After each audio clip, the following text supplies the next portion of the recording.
All right, good afternoon, everybody. It took a while to get back to it, but I promised you I'd catch a coon and do a little release video. So, without further ado, my cranky companion here. He'd been in the trap for most of the night, and today up to about noon now, quarter till. He's not very happy.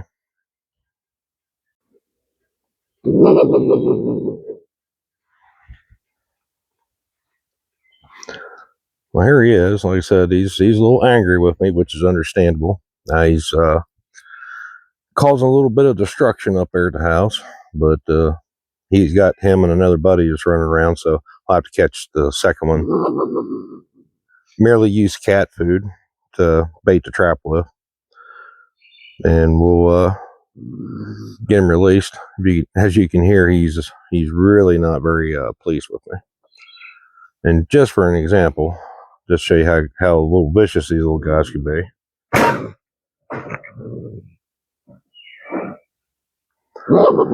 Now, I assure you, if that had been your finger, you'd been regretting that maneuver right there. They have an incredibly hard bite and some fairly sharp canines, so exercise caution when dealing with these creatures.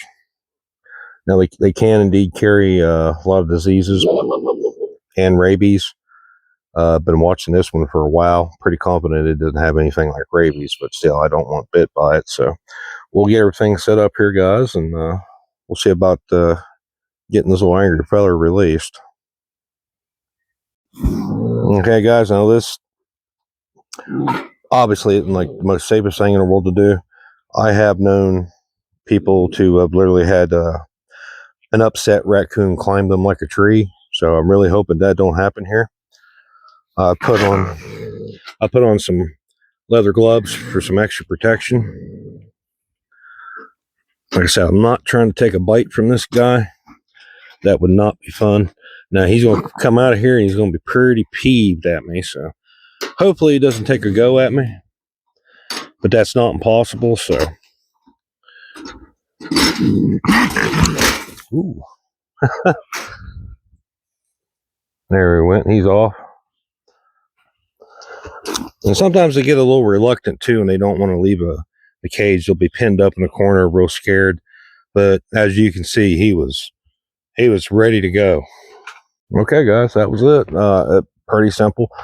Like I said, just be mindful of your safety when you're doing that. Have a good set of thick leather gloves on. May behoove you even have someone to accompany with you, just in case things do get out of hand. They're a small animal, but they're actually fairly strong for their size, and the damage that they can do with their bites pretty impressive. So I'm not telling anybody to do this, but it's like I don't want to have to dispatch the animal, so I'd prefer to use these live traps and then take them to a much safer place and let them loose. That way they can go about their business being a coon. Now, furthermore, as I may have mentioned that in the first video I did just showing the trap, these do have some nice advantages, these live traps. Say, times were tough. Now, that was a pretty small coon, but could have definitely saved him for food.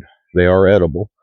And if they're in the live trap, they're secure, and you can put them someplace, relatively safe out of the heat, and make sure they get a little bit of food and water.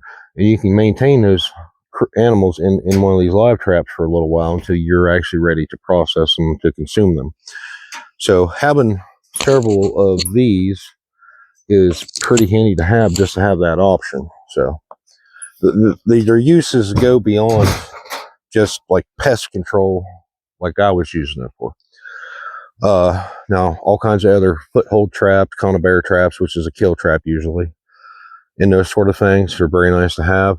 And you need a lot of them, and you know how to properly trap. I mean, there's a lot to it. It's just not as simple as just setting trap out somewhere and walking off and come back later.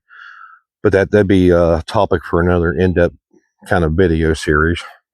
But for the interim here, I just wanted to focus on just the usefulness of these live traps Now they are quite large and bulky, and you definitely have to have some kind of dedicated space to store a decent number of them. But even just having a few of them, maybe 4 of them, would come in handy just for that option to keeping an animal, you know, safely contained, and you keep it alive until further use. Uh, so we covered pretty much just, you know, be safe doing it, because as you saw, I mean, I felt him nip the bottom of that glove when I pulled that up. My finger wasn't quite in the tip of the glove, but I felt that hit. So you gotta be real careful, because if I'd done that barehanded, he got my finger, he'd rip my, I think he tipped my ring finger on the glove, what I felt. But if it had been flush, he'd rip me open, and I'd had a pretty nasty wound that was bleeding, and potentially, you know, the bacteria in that animal's mouth, and also always barring the risk of diseases, that would have been real bad. Just, you know, so if you're just catching these things out in the wild stuff right there, that little incident there, if I'd actually got bit and hurt, since I really don't know for sure, especially if it was just ones I haven't been observing for a while, I'm going to the hospital, probably get a series of rabies shots, because they're known to carry rabies, and taking a wound from one of their bites, you know, I ain't taking that risk. But yeah, short, sweet, and simple, guys. And I appreciate you watching. Everybody, if you would, please like, share, and subscribe. Taking some serious hits on the views. I don't know if it's some changes going on with YouTube's algorithm and all that stuff. They like changing stuff up. But if you could help get my video out there, share it to a friend. Maybe they'll share it to a friend. But yeah, either way, I appreciate you watching. I'll see y'all in their video.